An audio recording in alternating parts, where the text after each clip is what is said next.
자, 얘들아 18강부터 20강까지 지금 올릴 건데 18강에서 20강까지 중에 조금 중요한 거 같은 거. 밤 12시네. 자, 요거 올릴 거고 18강은 뭐 어차피 인물 얘기라서 그렇게 어렵지가 않아. 그래서 중요한 건 몇 가지만 한번 볼게. 1번 질문을 보면은 이런 얘기가 중간에 나와. The first chair of geography. 자, 요거는 지리학의 첫 번째 의자. 이 의자는 뭐냐면 교수직이야. 그래서 첫 교수직이 was created, 만들어졌다. 뭐 이런 식으로 해석을 해가면 될 거예요. 그래서 이 사람한테 그 교수직을 줬어. 우리가 이 사람이 인생을 외울 건 아니니까 이런 어구나 어법 정도 맞추면 되고요. 요 마지막 어법이 조금 어려워요. 자, 요 문장을 해석해 보면 1859년에 그는 쉬었대. 마지막 숨을 쉬었대.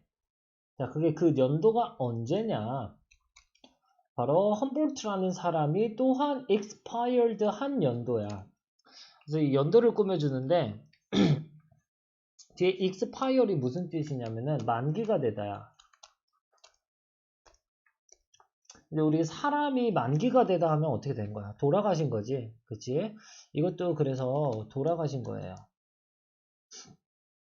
오케이? 그리고 이 문장을 보면 그러면 이 사람이 돌아가셨다. 완전한 문장이 돼서 전치사 관계대명사 아니면 한 단어로 시간을 꾸며주고 있으니까 when 이런 걸로 꾸며줘야 되고, 그래서 여기 expire 공부하면서 같이 이렇게 보면 될 것 같아요. 1번 문제에서는 이 정도가 있었고 2번 문제에서는 이게 2번이지? 뭐 디너 파티 여러 가지고 이제 악어 해체하는 걸 옛날에 보여준 다음에 갑자기 뭐 스프를 줬는데 이거 악어야 그랬더니 사람들이 막 다 속이 안 좋았어. 소화가 잘 안 돼. 이제 막 성급히 엑시트 나가요. 그러니까 봐라. 이 상상력이 뭔지를 봐라. 상상력 때문에 지금 일어나는 일거든. 그래서 요 말에서 보면은 요거 가정법이야. 가정법 헤드 PP면은 가정법 과거 완료. 그럴 때는 뒤에 주절에다가 우쿠슈만 당연히 붙이고요. 가정법에는 꼭 필요한 조동사야. 자, 그리고 아까 헤드 PP였으니까 여기는 have PP를 써요.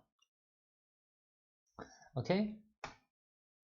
그래서 얘기를 해보면 가정법에는 had PP를 썼다면 뒤에 주절에는 콤마 찍고 주절에는 우쿠슈마, 우드, 쿠드, 슈드, 마이트 같은 조동사 다음에 have PP를 써요.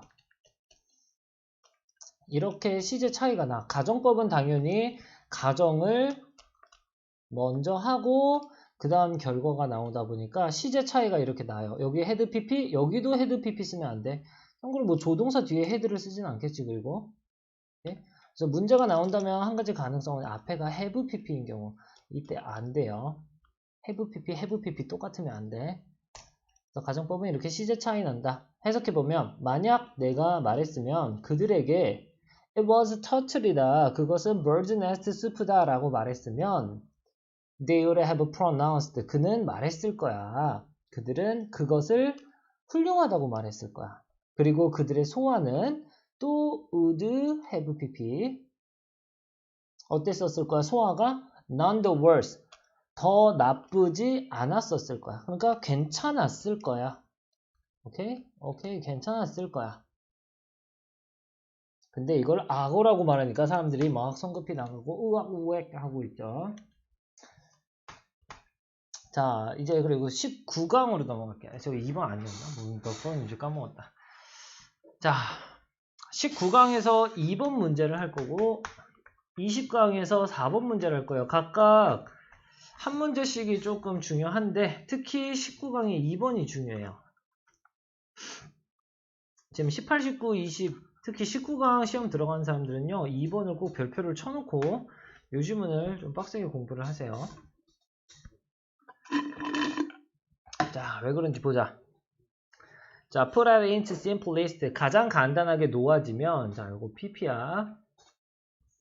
놓아지면 분사구문으로. 자, 그 문제는, 바로 귀납의 문제는 can be boiled down to the problem. boiled down to, 뭐뭐로 요약될 수 있다. 자, 우리 지금 귀납법의 문제야. 귀납법의 문제는 뭐로 요약돼요? 바로 문제, 뭐 하는 문제? 우리의 믿음을 정당화하는 문제. 요약이 될 수 있어요. 자, in the uniformity 어디에 대한 믿음? 획일성, 자연에 뭐를 가로질러서? 공간과 시간을 가로질러서. 이따가 와서도 형광펜을 치겠지만 다시 한번 여기서 미리 치고 가자면 우리의 믿음을 정당화하는 거야. 아니, 귀납법이 뭔데? 귀납법은 원인을 보고 그 다음 결과를 보는 아주 논리적인 과정이거든. 근데 이게 문제가 있어. 우리의 믿음을 정당화시켜. 막 억지로 껴맞춰. 자, 왜 그런지 볼게. 만약 자연이 일관적이라면, 그리고 규칙적이라면 그것의 행동에서. 그리고 이렇게 가로 다 한 거 없애면서 한 번 더 해석해봐요. 만약 자연이 획일적이고 규칙적이라면 그 행동에서, 그러면 사건들은, 관찰된 과거와 현재에서의 사건들은 자, 확실한 가이드지. 어디에? 관찰되지 않은 사건에 in the observed past, present and future. 어디에? 관찰되지 않은 과거와 현재와 미래의 사건에. 자, 만약에 관찰된 사건, 만약에가 바뀌었지. 만약에 자연이 일관적이라면, 이런 가정을 했어. 그러면 그 결과로 뭐가 나와? 내가 관찰한 걸 가지고 관찰 안 한, 관찰을 못한 그것까지도 내가 생각을 해볼 수가 있죠. 그치? 자, 여기서 세운 건 얘가 원인이고 얘가 결과예요. 지금 귀납법대로 가고 있는 거야. 오케이?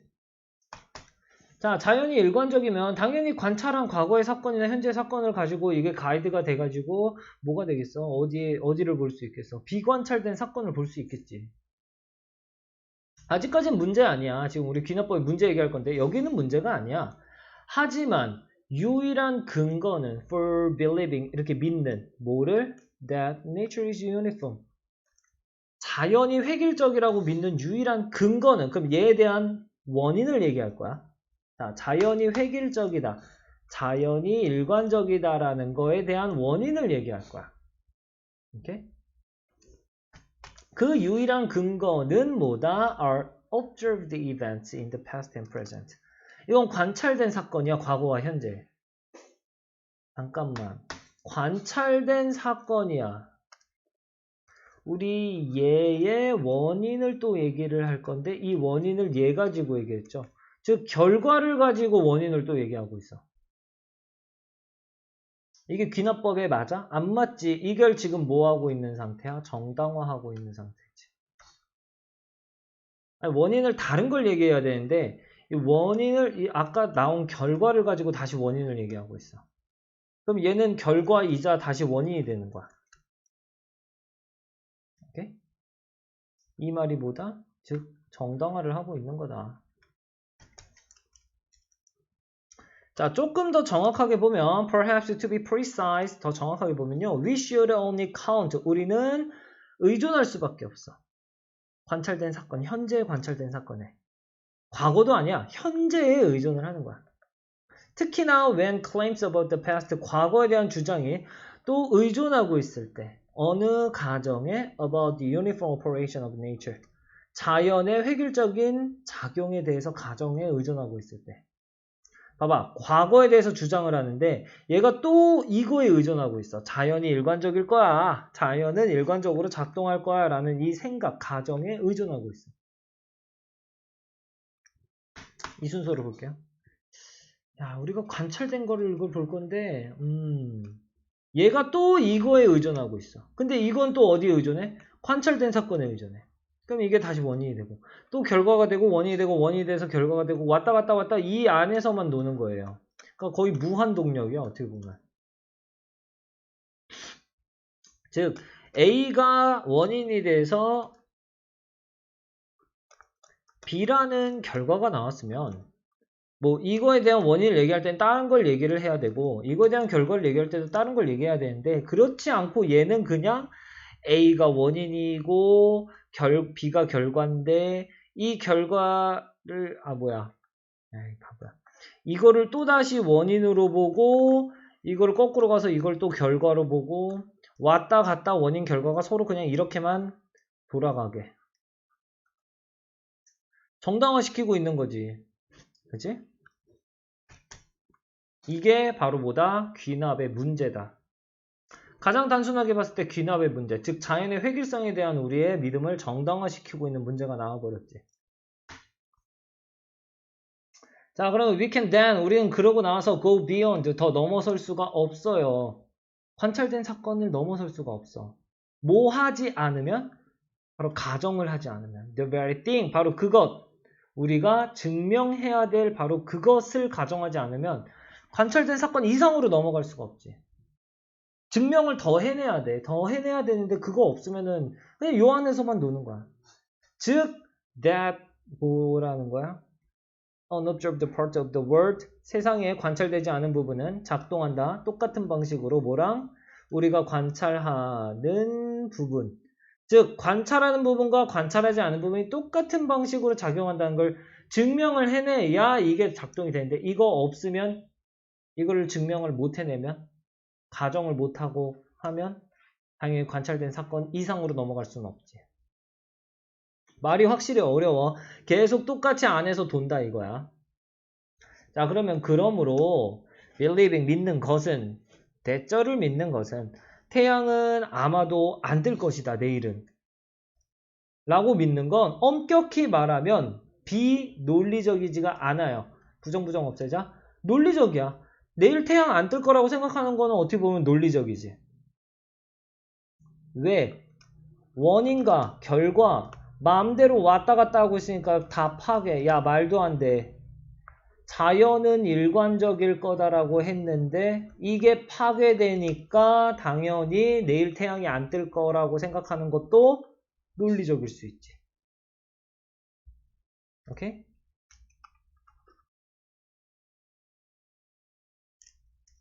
자, 왜냐하면 the conclusion that 이런 결론이 it must rise tomorrow. 그것은 내일 떠야만 한다. 자연이 일관적이니까 내일 꼭 떠야 된다라는 결론은 불가피하게 따르지 않기 때문에 여기 부정 들어간 거 중요해요.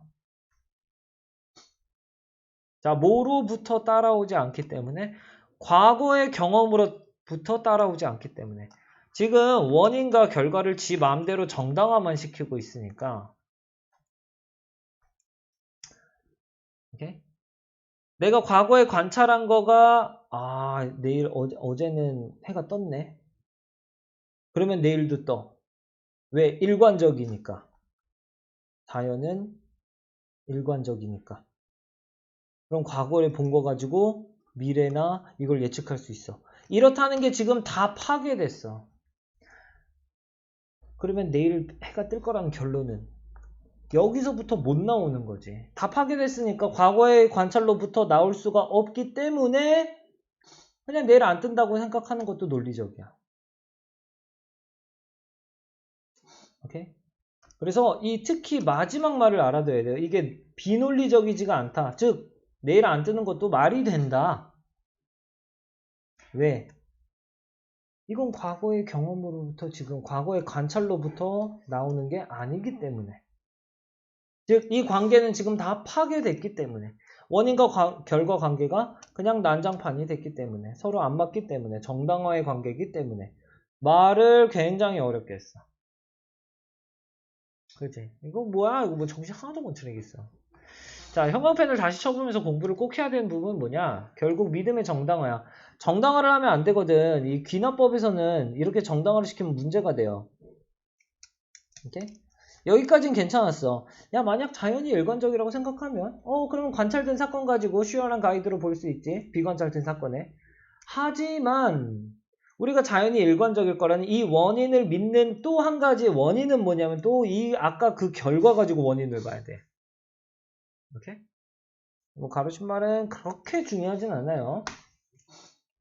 어차피 똑같은 말이니까. 근데 얘도 똑같은 말이야. 그리고 나서 우리는 그런 관찰된 사건을 넘어갈 수가 없지. 뭐 하지 않으면. 바로 우리가 증명해야 되는 바로 그것을 가정하지 않으면. 뭔가 한 가지는 가정을 해야 돼. 지금 원인과 결과가 왔다 갔다 하고 있으니까 한 가지 가정상은 있어야 돼. 야, 자연은 일관적으로 갈 거다. 관찰되지 않은 부분도 관찰한 부분이랑 똑같이 갈 거다라는 걸 가정을 해놔야만 이게 성립이 돼. 지금 이 관계에선 성립이 안 돼. 얘랑 왔다 갔다만 계속하고 있는 거야. 그래서 이제 마지막 말을 확실하게 알아들어야 되죠. 내일 그러면 해가 안 뜰 거라는 것도 말이 돼. 비논리적이지가 않아. 왜냐? 이 관계가 다 파괴됐기 때문에 내일 태양이 꼭 떠야만 한다는 게 이제 이 과거의 경험으로부터는 못 나오기 때문에. 오케이?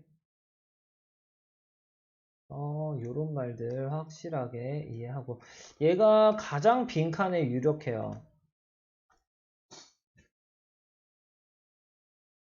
그래서 요 말을 확실하게 특히 마지막 문장 해석하면서 내가 정신을 똑바로 차리고 요걸 해석을 해가면서 할 수 있는지 보세요. 오케이? 자, 그리고 20-4번 20강에는 1, 2, 3번도 뭐 다 비슷비슷하기는 해. 근데 난이도가 4번이 좀 문제 더 나올 것 같다. 자, 이 정도만 한번 볼게. 얘는 쉬워. 자, when a past is not native to the region. 해충이 이제 거기가 토착이 아니야. 그 지역에. 어느 지역? It is damaging. 걔가 지금 농작물에 데미지를 입히고 있는 그 지역의 토착종이 아니야. 그럴 때 과학자들은 생각하지. 야, 도입하는 것을 생각해요. 천적을. 야, 이 새끼 천적 데려와가지고 해충 없애버려야 되겠다. 뭐 프레데이터나 패러사이트나 아니면 패스트존을 데려와요. of the past 그 해충에. From its native range 걔네 본토에서. expecting 기대하면서 데려오죠. 그 천적이 걔네들을 공격할 것이다 라고 생각하면서 데려와.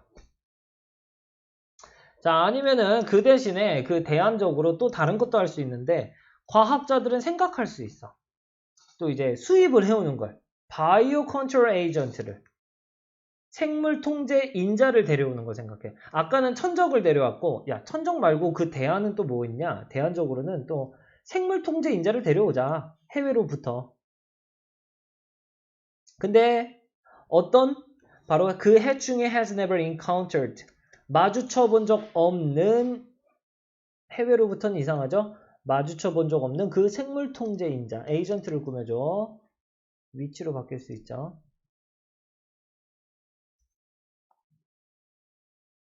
자, 뭐라고 추론하면서 바로 그 해충이 진화시키지 못했을 거야 라고 추론하면서 방법을 어떤 방법? 피하는 방법. 그 생물 통제 인자를 피하는 방법은 얘네들은 마주친 적이 없으니까 이런 피하는 방법도 진화를 못 시켰겠지? 라고 생각하면서 얘네들을 데려와요. 자, 두 가지 방법이야. 자, 해충 박멸. 자, 어디서? 본토에서 천적 데려와. 두 번째 방법. 그냥 해외에서 듣도 보도 못한 얘가 본 적이 없는 생물 통제 인자를 데려와요. 오케이? 이것도 근데 어떻게 보면 생물을 데려오는 거야. 생물 통제 인자. 자, 근데 그 두 가지 경우. 자, 이덜이라는 단어가 나오려면 꼭 앞에 두 가지 선택지가 나와야 돼. 오케이? 그래서 요 문장의 순서에 가끔 잘 나와요. 요런 이덜을 근거로 쓰는 순서 삽입. 앞에 천적 데려오기, 이거 데려오기. 아, 두 가지 나온 거 맞다. 자, 그러면 이 두 가지 경우 중 어느 것에도요. 이것은 포함합니다. 도입하는 걸, 소개하는 걸. 동물과 미생물을. 당연히 생물을 데려오는 거야. 어디? 외래 생태계에서. into 어디 안으로? 새로운 생물학적 상황으로. 그래, 어차피 둘 다 새로운 환경으로 데려오는 건데 이건 위험해요. 왜냐? No one can know. 아무도 모르기 때문에. For certain. 확실히 뭐를 모르기 때문에. What effect. 어떤 효과를 그 생물 통제 인자가 가질지. 아무도 모르기 때문에. 위험한 일이야, 이건. 진짜 그 내가 천적을 데려왔는데 그 천적이 여기 와서 이 해충만 죽이는 게 아니라 생태계 다 파괴시킬 수도 있고. 자, 그럼 몇 가지 경우에 보면 생물 통제 인자가 have turned. 바뀌어. 지가 invasive. 침략종으로 바뀌어. 그리고 become pest. 지가 해충이 돼. 그 자신이 그냥. 생물 통제를 하라고 데려왔던 인자가 지가 침략종이 돼버려가지고 지가 해충이 돼버려. 그 장소에서. 그러면 이런 일이 일어났을 때 생물 통제 인자, 생물 통제 유기체는요. 아무튼 생물들은 are more difficult. 더 어렵지. 관리하기가 더 어려워. 뭐보다? 화학 통제보다. 화학 통제는 뭐냐면 살충제 뿌리는 거라고 생각하면 돼. 야, 살충제 뿌리는 거는 문제가 되면 어떻게 하면 돼? 그냥 살충제 이제 안 뿌리면 되지. 근데 지금 생물 통제 인자를 데려와서 문제가 생겼어. 그러면 어떻게 해야 돼? 그거 걔네들 싹 다 잡아들여야 돼, 다시. 관리하기가 훨씬 더 어렵죠. 오케이? 왜냐? 걔네들은요, 지금 턴오프 꺼질 수가 없기 때문에 그래. 화학 그 살충제 같은 건 그냥 끄면 돼. 이제 야 살충제 뿌리지 마 꺼. 이러면 되는데 얘네들은 꺼질 수가 없어. Once they are set loose. 걔네들이 세팅이 되면 어떤 상태로 세팅되면? 풀어진 상태로 세팅이 되면. 그치? 그래서 그렇게 어렵진 않아. 아까 우리가 이 19강의 요 어려운 문제를 보고 났을 때는 이 정도도 뭐 어렵진 않다 라고 볼 수 있는데 여기에서 중요한 점은 뭐냐면 이렇게 either 받아주고요. 바로 다음 문장 this 받아주고요. 바로 다음 문장 또 this 받아주고요. 다다음 문장. 이렇게. 지금 요거 받아주면서 얘네 문장들의 위치를 조금 더 유익 있게 보면은 될 것 같아. 이렇게. 해석 안 된 부분은 다시 돌려보면서 그 해석을 어떻게 했는지, 어떻게 끊었는지 다시 한번 더 보면 되고. 오케이? 자, 일단 18, 19, 20에서는 요 정도 올리고요. 나머지는 모르는 거 있으면은 요 부분 해석 안 된다. 뭐 글 전개 안 된다 하면은 각자 카톡해서 물어보세요. 그래서 요거는 여기까지만 할게.